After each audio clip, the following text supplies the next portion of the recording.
Hi everyone, welcome to this YouTube video where I produce the most original content on the platform simply by talking about what I like. No one else does that here, right?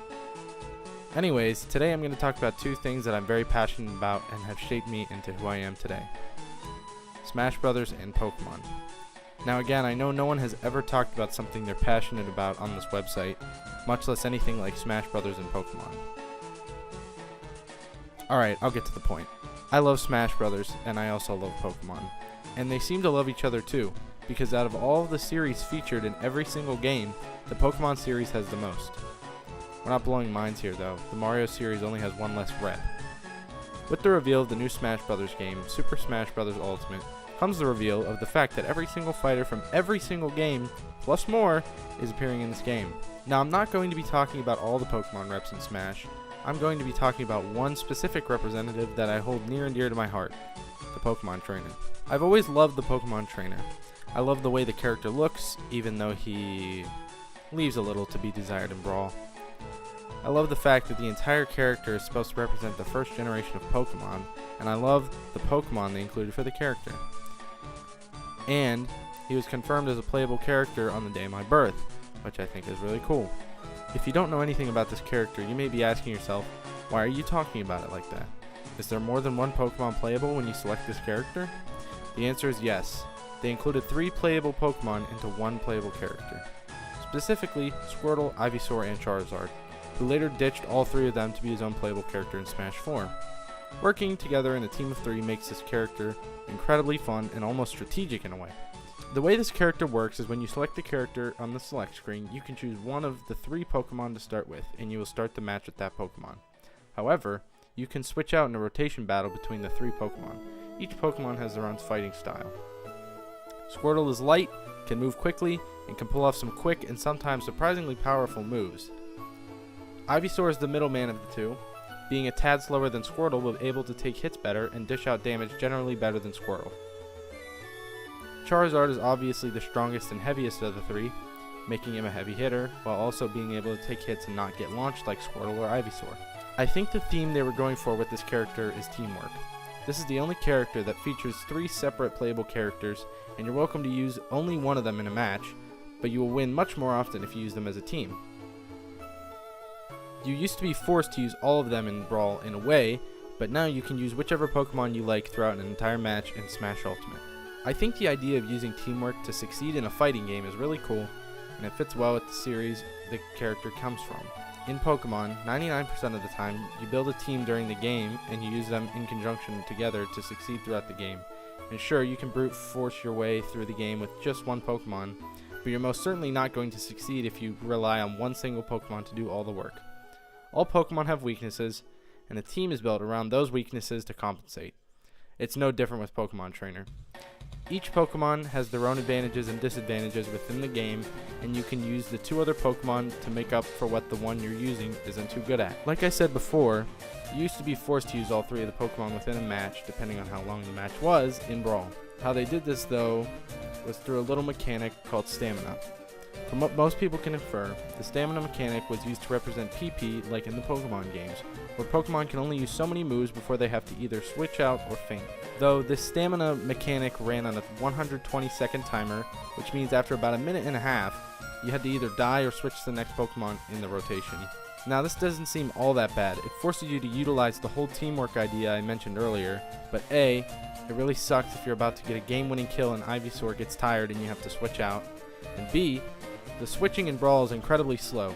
It is so easily punishable and makes it almost impossible not to get hit with a strong move like a smash attack, which could very quickly change the outcome of an entire match. So Pokemon Trainer kinda really sucked back then, if only for that reason. But in Ultimate, swapping Pokemon is like a flick of the wrist. It's extremely fast and is not required. Previously, you could not switch Pokemon in the air, but now that's possible. Because of its incredible speed and new ability to be used in the air, it acts as a sort of a bootleg air dodge. Also, not being forced to swap Pokemon is great if you want to choose one Pokemon to play as.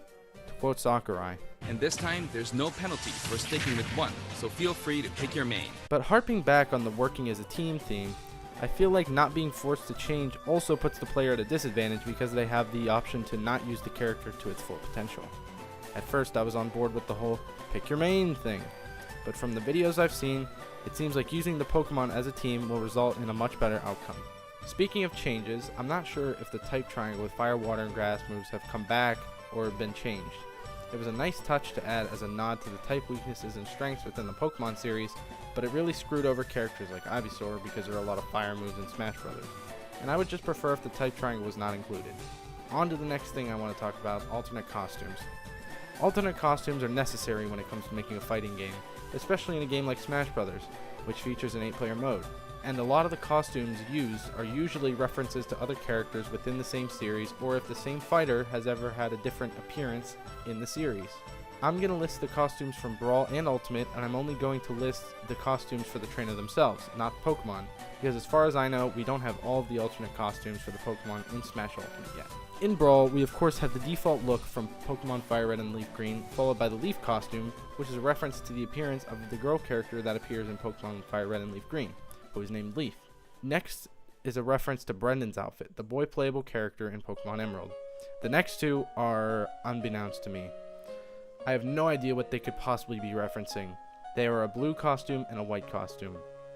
If anyone has any idea what these costumes could possibly be in reference to, please let me know in the comments or on Twitter.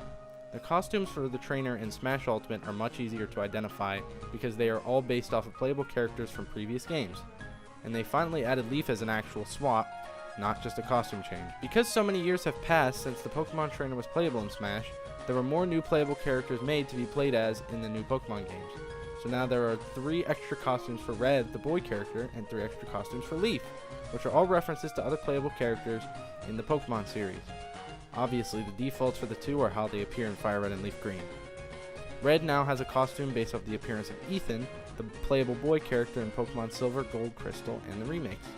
One based off the appearance of Lucas, who is the playable boy character in Pokemon Diamond, Pearl, and Platinum. And one based off the appearance of Calum, the boy playable character in Pokemon X and Y. As for Leaf, her first costume is based off the appearance of May, the playable girl character in Pokemon Emerald. Her next costume is based off the appearance of Hilda, the playable girl character in Pokemon Black and White. And her final costume is based off the appearance of Moon, the playable girl character in Pokemon Sun and Moon. Now on to the last thing I want to talk about, changes. Pokemon Trainer has a lot of changes. And normally when you look to see what changes have been made to a character, you want to see a lot of green, while Pokemon Trainer is not lacking in the green department. I went through all of the changes for every character in this set, including the trainer itself, Squirtle, Ivysaur, and Charizard, and counted 24 green bullets, 32 blue bullets, and 5 red bullets. That's it? 5 negative things? And one of them just talks about how spamming the swapping move won't grant invincibility for a short amount of time. I'd say that belongs in the neutral category, so technically, only 4 things have changed for the worst for this character so far. I'm looking forward to this character as much as I'm looking forward to buying the game when it comes out. Overall, I think Pokemon Trainer is going to take a massive jump on the tier list when the game comes out. Considering where he was in Brawl, I think things can only go up from here for him, and it seems like that's where he's headed. I'm super excited about Pokemon Trainer finally being re-included in Smash Bros., and I'm super excited about Super Smash Bros. Ultimate. Also, before you go, if you are as excited about Pokemon Trainer as I am, check out Zero's video on the specifics of Pokemon Trainer's moveset.